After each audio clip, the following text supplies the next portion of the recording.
Hey everybody. Yesterday, Alex showed me something that I thought was pretty cool, and I think it will be incredibly helpful to some of you all for isolating a subject. So I'm going to take a look at a few pieces of footage that I have, the one of myself and also a couple others, a couple of some, just to see what this piece of software can do. But it's called Runway ML. So you can go to runwayml.com and log in, and it's a web-based editing software, but it has a pretty cool uh, keying feature that allows us to isolate a subject, and then we can pull it out and take it into After Effects. So the first thing that, of course, I want to do is just prepare my footage.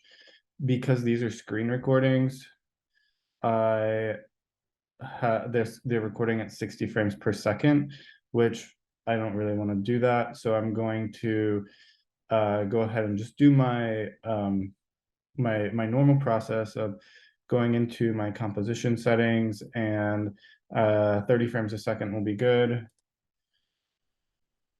So I don't need to do anything except for bring the end of the work area right here, and I did that by pressing the letter N, or I can drag it from way over there. And then I'm going to say trim comp to work area, so right click in this area. And because this composition is 30 seconds, when I export it, um, it will be 30 frames a second. And I just want to also make sure, let's go ahead and do 1920 by 1080. Scale back up. Perfect. There we go. So I'm going to pause here because the rest of this you should know by now. I go to composition, add to Adobe Media Encoder Queue. So I finished that. You can see over here I have 4 pieces of footage that I've all changed to 30 frames a second through that process of rendering them out in After Effects with a composition that is 30 frames a second. This is going to be better for what we're about to do. Over here I have all my old footage that I just don't really need anymore, but I'll leave it right there. So here in Chrome, it seems like Chrome is the best browser for this. I can import my assets. So I've only done this once, so this might be a bit of a learning process, but so it looks like we can just drag stuff in. So I'm gonna drag in my spin 30 and my bear, the 2 bears, and Lionel Messi.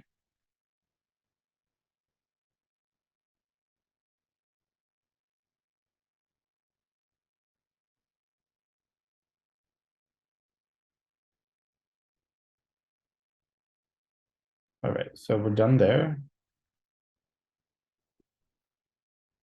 Now we'll create a new project.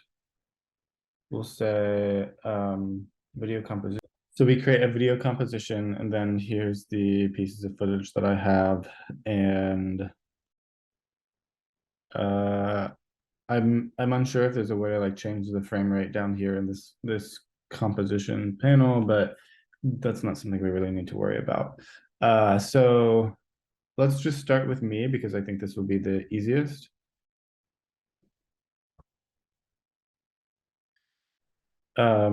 We drag this down here, and then the first thing that we want to do is go to green screen, and I click on the area to start making a mask. It seems pretty simple. So it starts to pick me up, and I found that like putting some kind of towards all the arms, legs, that helps a little bit. But let's preview how it does. And it's doing really well. And I think part of this is also just because I remember when I was filming this, I thought about some certain things like the fact that I want to stand out against the background. We're using contrast a lot here, I assume, to help read the outline of the image. So that's good. I'll say I'm done masking. And it's doing its thing.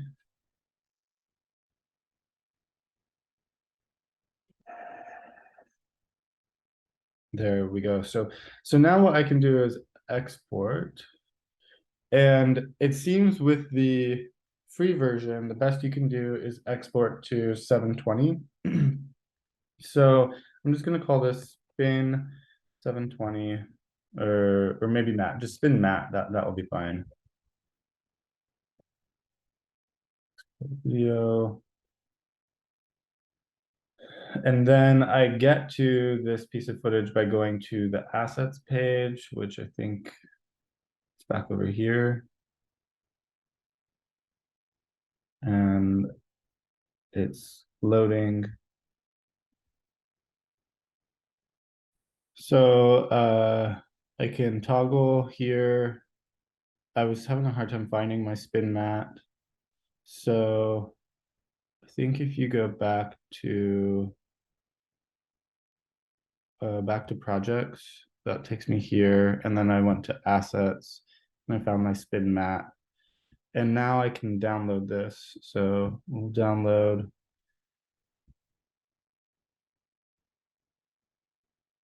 And here it is. So how are we going to use this in After Effects? Oh, I made a mistake. So actually we need to redo this and we need to make the background green. So let's do that. I'll go back to the project, personal, double click on this, select this. I wonder if there's all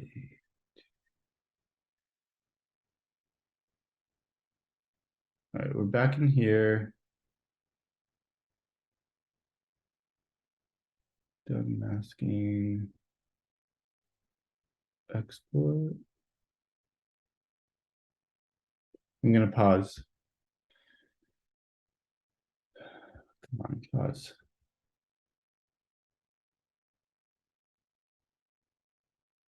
All right, as soon as I paused, I saw it.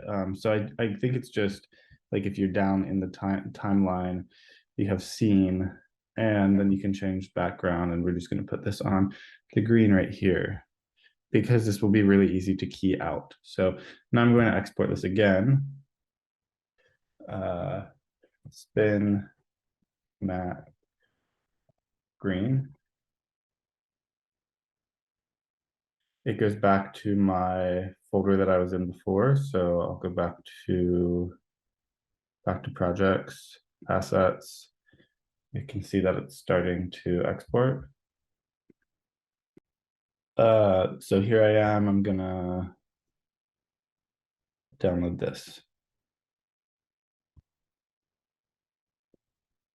Okay. Now we will minimize and pull up After Effects. I want to make my comp, let's say spin.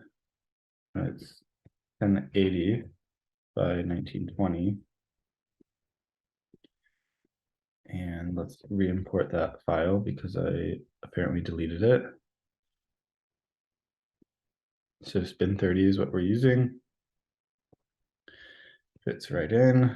And now if we import that file we downloaded, so it's going to be in downloads spin matte green. So this is where it's going to take a little bit of guesswork because we will ultimately like we kind of want to line this up to be able to use as a matte, or it's better to use this piece of footage right here that I'm turning on and off, the green screen, as a matte versus the actual footage that we want to use, because we're gonna have to scale it up a little bit, so it's probably gonna like maybe lose a little bit of quality. um I don't know, maybe not that much, but so what I'm doing is I went into the opacity, took it down a little bit, and I'm gonna do my best to line this up. Sorry, not opacity. So if I hit T on the keyboard, it brings up opacity. If I hit S, it brings up scale. And I want to make sure that I don't move the position, because if I load this and don't move the position, it should automatically just be lined up with the footage underneath it. It just needs the scale adjustment. And that looks pretty good. I really can't tell much of a difference. So now what I need to do is do the key light. So I'll go to key light up here in my effects, come down. This is a super easy matte because we don't have any color variation. So I'm just going to select that. And now y'all are still, you might be a little bit confused because still I'm just using this footage that's on top. And you can see when I turn it on and off, there's a slight quality change, and that's again because of the scale up that we did. So what we're doing is we're going to use this piece of footage. We could actually just come in here and we could say fill and put a fill on this. And so it's not as confusing regarding like which footage is on top. I want to use this as my alpha. So I'm going to come in here and say alpha matte spin green, and now we have the original footage underneath, the high quality footage, and we're using that green screen as a matte. And so what I would probably do now is come in here, and it looks like it's lined up. We just have a slight halo around the edge. So I'm gonna pre-compose these, and I'll say alpha matte. And now there's a few effects I could do. Let's try refine hard matte. And you can see that it already helped a little.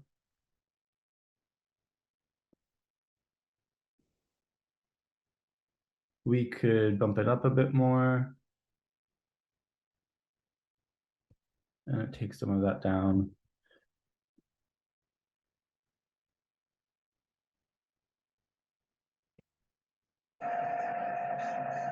Or what you could do is you could just use this original footage if we go in here. Instead, you could just use this footage without the fill, and you could apply refine hard matte, and that helps. But yeah, the only thing that I have found that that is a potential problem is that it's exporting at 720 as opposed to 1080. So if you want to get the nice version, I think it's like $15 a month. I also just wanted to test out and see how other footage would do. So if you're done watching now, that's great. But I'm also going to try with the bears and see how that does. So I'm just going to come back in here and maybe just delete this footage. And let's try the black bears.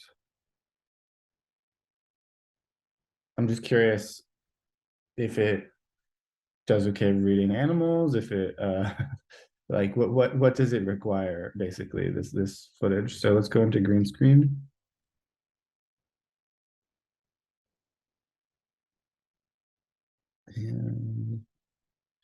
And I think, yeah, I mean, it works pretty well because the contrast is pretty high, right? So that's good. I can keep scrolling along and it's still doing great. I lose a little bit of the ear top, which is unfortunate, but right here, it looks like I'm losing some of it. So I can make more keyframes that adds to it. And I'm pretty sure there's a way to subtract as well. Yeah, include or exclude. So if there's a part in here that too much is being included, like, okay, maybe there between the bear's feet, if we can get to it.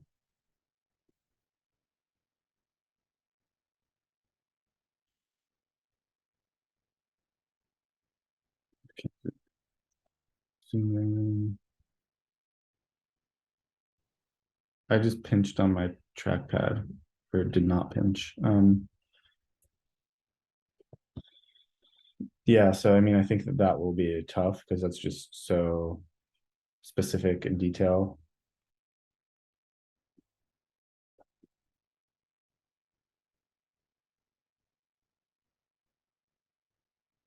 And for some reason, it lost to the other bear.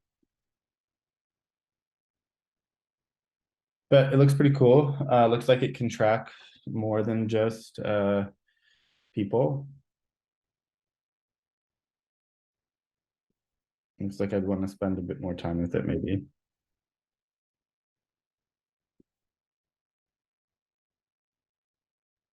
Let's try another piece of footage. Let's try our soccer player.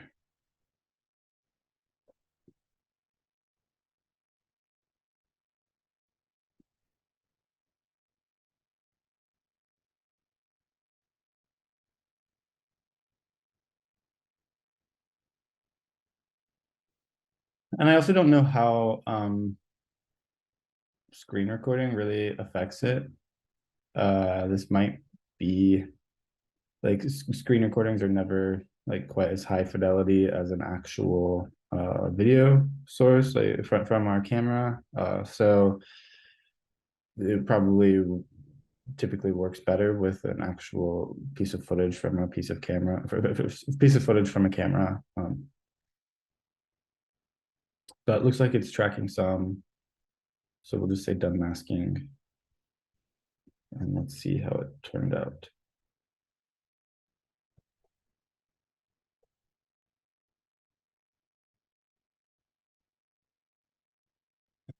So not perfect, but it does a pretty good job. Uh, and I think the reasons for that, like I said, this was a screen recording. So that's one issue. Another issue is that the original footage, like, wasn't really made for green screening.